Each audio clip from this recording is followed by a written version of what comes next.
makatao, makalikhayan, and makabansa.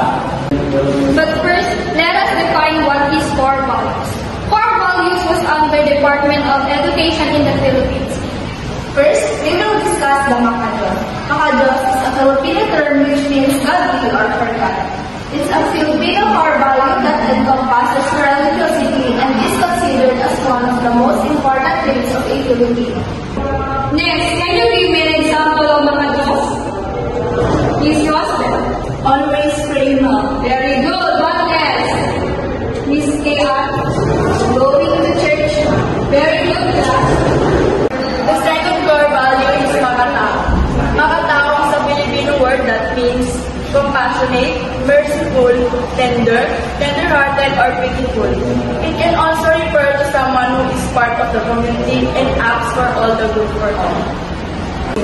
And now, can you give me an example of makatao? Miss Jessica. Being humble, Mom. What else? Respecting others. Very good. And The third core value is makakalikasan. Makakalikasan is a core value that means environmental friendly or environmentalist.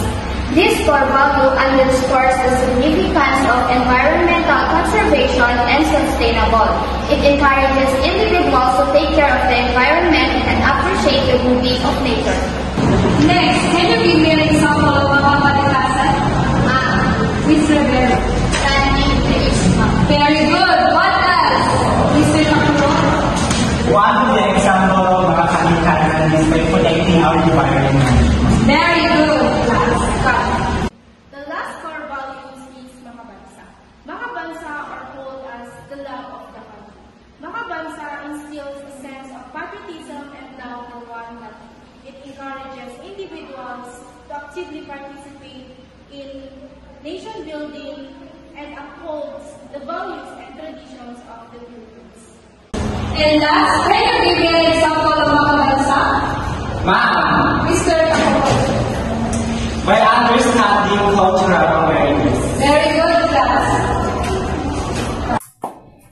These values are integrated into the Philippine educational system, governance, and everyday life to instill a sense of moral responsibility, community spirit, and national pride.